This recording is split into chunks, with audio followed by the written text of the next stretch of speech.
Hilir mudik perahu motor di aliran sungai menjadi pemandangan utama di sini. Sejak dahulu hingga kini perahu motor masih menjadi transportasi utama.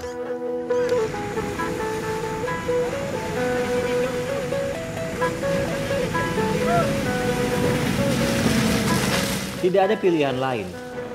Meski jalur darat telah dibuka, namun aksesnya masih sulit dilewati.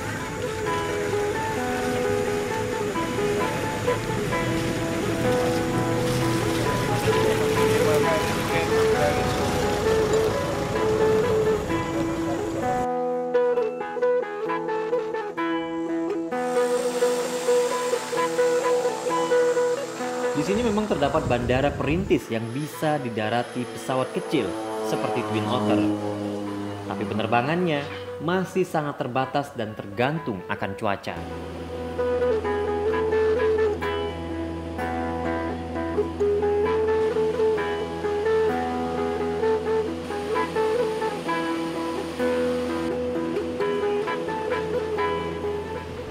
Di tengah berbagai keterbatasan dan sulitnya akses, masih ada hal yang selalu dirindukan di sini. Hijaunya hutan belantara, indahnya batu dinding di tepi aliran sungai, belayan hangat riak riang udang dan riang panjang, serta senyum ramah masyarakat yang berbudaya.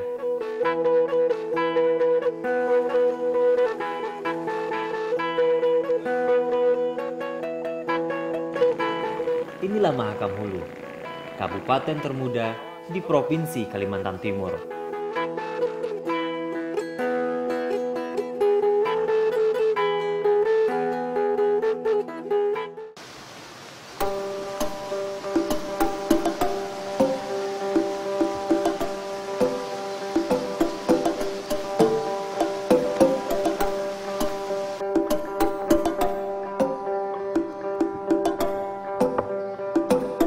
Pintu gerbang ini menjadi saksi keberadaan Kabupaten Mahakam Hulu hingga memasuki usianya ke-4 tahun untuk melakukan berbagai pembangunan di sini.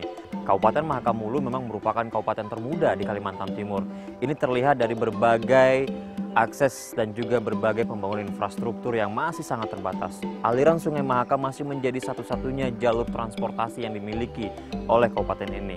Dan dalam Indonesia Membangun kali ini, kami akan mengajak Anda untuk melihat bagaimana perkembangan pembangunan dan juga pertumbuhan perekonomian di Kabupaten Mahakam Hulu.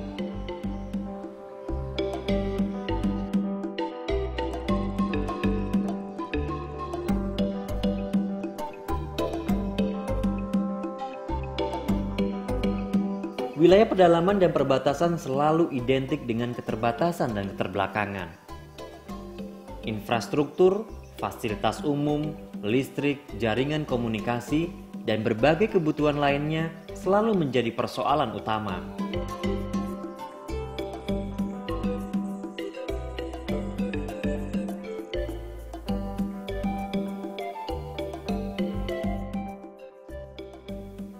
Mahakam Hulu kini memang telah berubah jika dibandingkan dengan beberapa tahun silam sebelum menjadi daerah otonomi baru.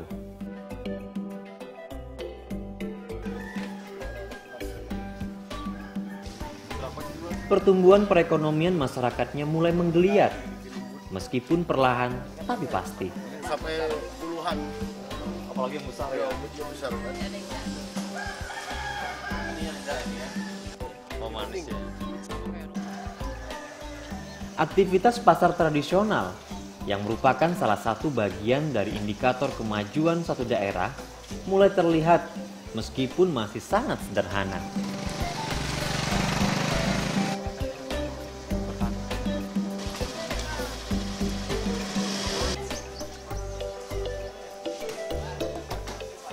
Masyarakat yang mengadu nasib sebagai penjual di pasar, tidak semuanya pendatang.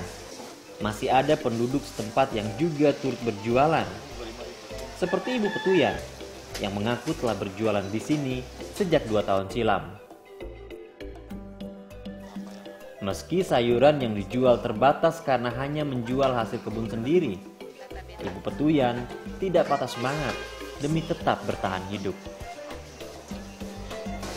Memang agak maju sekarang. kami di sini banyak betul terbagi enggak. Kalau bisa kan ya bantuan modal aja kalau bisa. Di sini, sebagian besar kebutuhan pokok masyarakatnya didatangkan dari Kabupaten Induk, Kutai Barat. Walaupun komoditas pertanian setempat sudah mulai dikembangkan, namun masih sangat terbatas.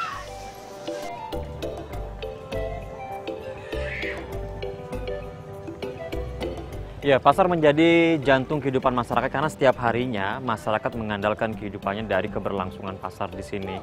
Pertumbuhan perekonomian juga bisa terlihat di sini. Di Ujo bilang sudah ada pasar yang disiapkan oleh pemerintah, namun kondisinya masih sangat sederhana di sini ya.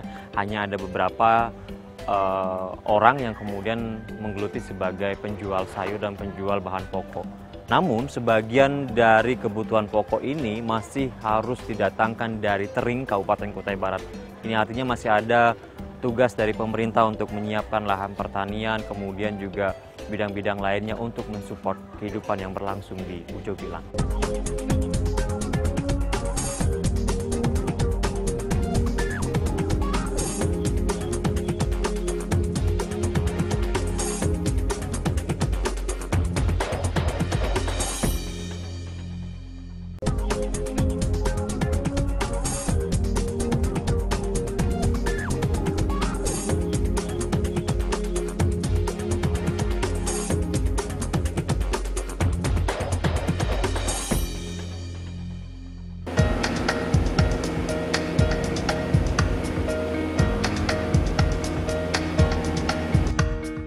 Kabupaten Mahakam Ulu sebagai daerah otonomi baru untuk mampu beranjak dari ketertinggalan memiliki tantangan yang cukup besar.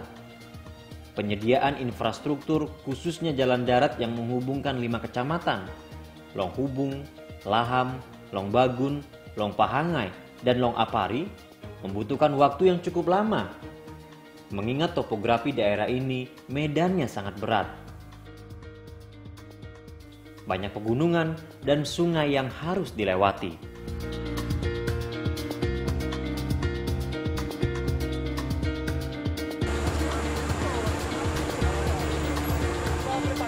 Saat ini pemerintah Kabupaten Mahakam Ulu tengah fokus menyelesaikan jalan darat dari Kutai Barat ke Mahakam Ulu.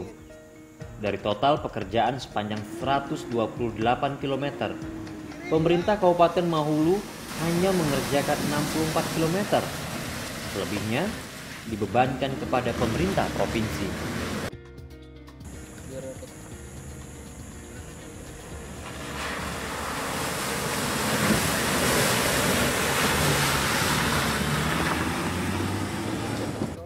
Panjang jalan 128 km yang dikerjakan ini baru menghubungkan dari Kecamatan Tering, Kabupaten Kutai Barat hingga ke ibu kota Kabupaten Mahakam Ulu di Kecamatan Long Bagun.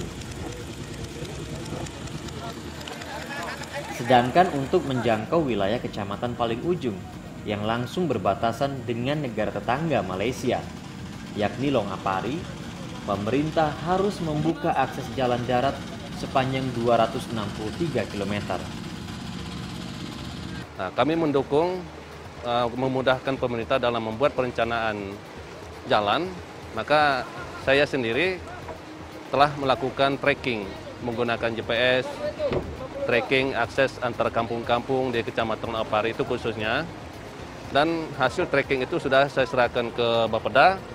Selain ke Bapeda, saya juga serahkan ke Berwijaya, di mana Berwijaya ini punya hubungan kerjasama dengan Bapeda Kabupaten Mahakam Ulu dalam membuat perencanaan. Jadi hasil perencanaan tracking jalan itu yang direkomendasikan oleh Berwijaya Malang, maka itulah yang dikerjakan oleh dinas teknis yang ada di Mahakam Ulu, dalam hal ini dinas PU. Nah, kunci keberhasilan kalau menurut analisa kami masyarakat sederhana saja, bahwa Mahakam Ulu ini butuh konsultan yang profesional. Supaya dalam konstruksi pembangunan itu, kemudian pembukaan jalan itu tidak lagi tambal sulam atau sesudah jadi beton baru dibongkar lagi. Nah, kami berharap bahwa peningkatan jalan itu tetap dilakukan secara berkesinambungan, dan kami berharap bahwa perlu dipercepatkan, bahwa Kecamatan Long Apari membutuhkan akses itu secepatnya karena kita mau bebas dari tegangan alam ini. Kalau sudah banjir begini, nanti arus transportasi kita macet. Karena tidak berani melewati riam-riam yang sulit karena titik-titik air besar. Nanti kalau musim kemarau tiba, juga armada angkutan sungai ini tidak bisa beroperasi karena dangkal. Nah, jadi kita bagaimana upaya kita dengan pemerintah yang punya hubungan atau relasi ke pemerintah pusat, bahwa pemerintah tangguh. Selain punya uang, punya keahlian, dan tinggal perencanaannya sudah ada dan dilakukan pekerjaan. Akses jalan darat menjadi prioritas pembangunan di Mahakam Ulu. Karena akses jalan darat berdampak besar terhadap kemajuan daerah ini. Tanpa mengesampingkan pembangunan di sektor lain seperti kesehatan, pendidikan, dan seluruh pelayanan publik. Jauhnya jarak antar kecamatan dan kampung di Mahakam Ulu menuntut pemerintah daerah harus melakukan beragam inovasi agar pelayanan publik yang disediakan mampu menjangkau seluruh masyarakatnya.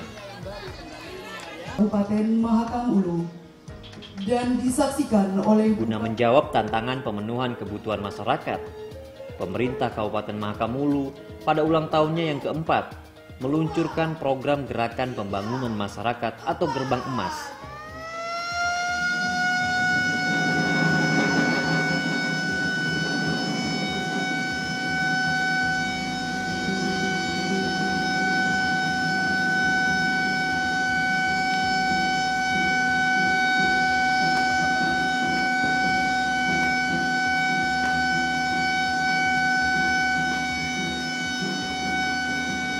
Ya Bapak Ibu hadirin sekalian, inilah peluncuran Gerbang Emas oleh Bapak Bupati dan Bapak Wakil Bupati Kabupaten Mahakam Ulu.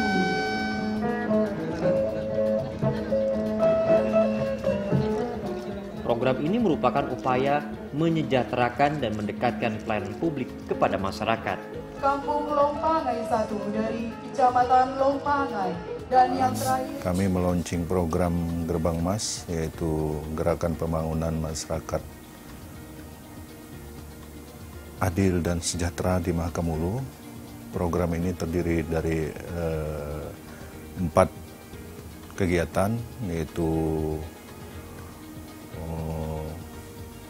pemberian anggaran dana ADK untuk masing-masing kampung, mulai dari 3 sampai 6 miliar.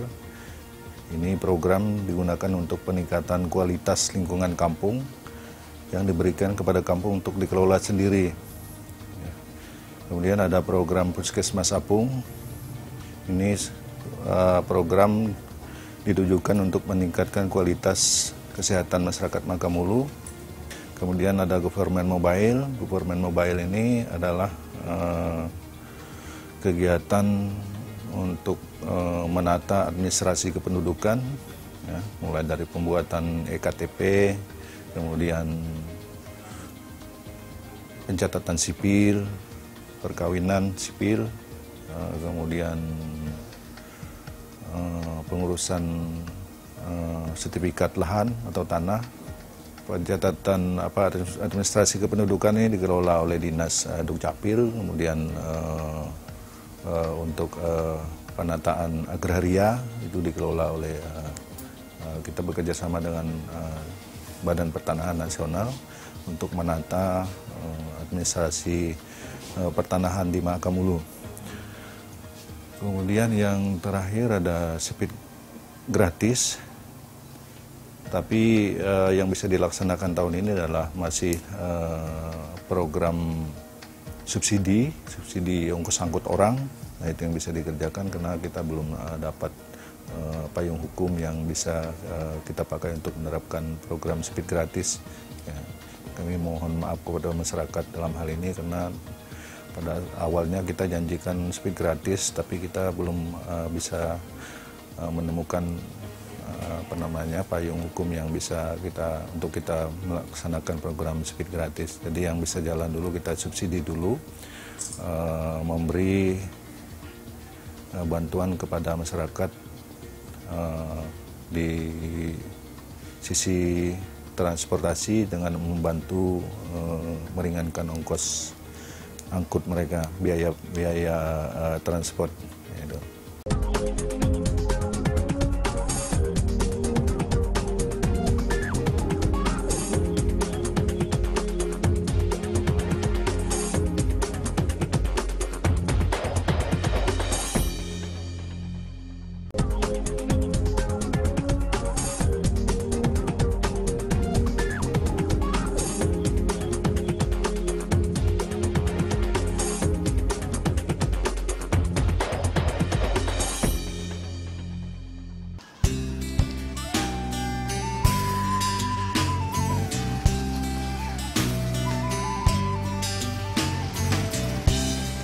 Membangun daerah otonomi baru, Kabupaten Mahakamulu tentu tidak dapat dilakukan sendiri oleh pemerintah kabupaten.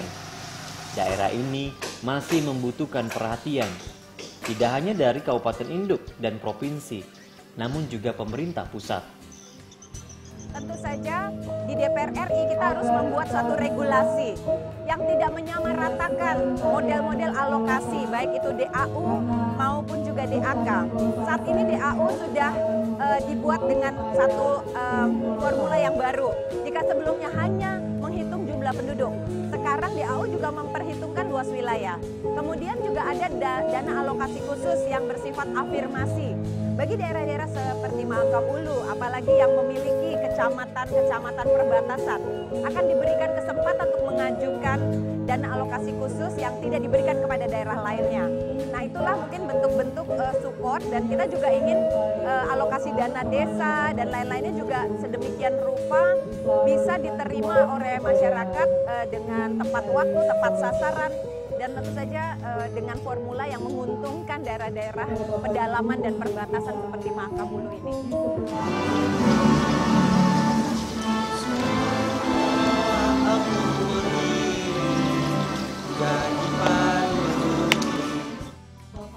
Empat tahun bukanlah waktu yang panjang untuk membangun Mahakamulu agar mampu beranjak dari ketertinggalan dan sejajar dengan kabupaten lainnya di Indonesia. Selanjutnya kita akan menyaksikan kemenangan sebagai WIMU.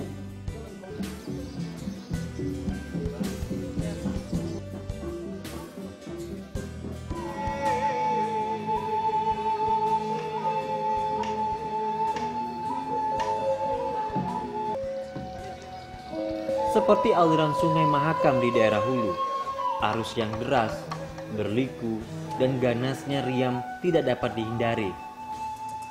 Begitulah Mahakamulu, daerah ini masih harus menempuh jalan panjang berliku, serta menghadapi sejuta tantangan.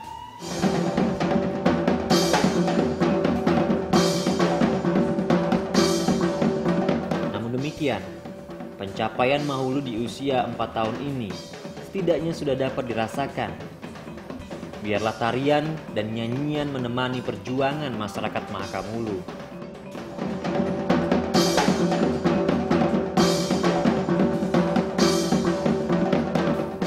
Inilah Mahakamulu, kabupaten berbudaya yang tengah menata langkah di usia belia.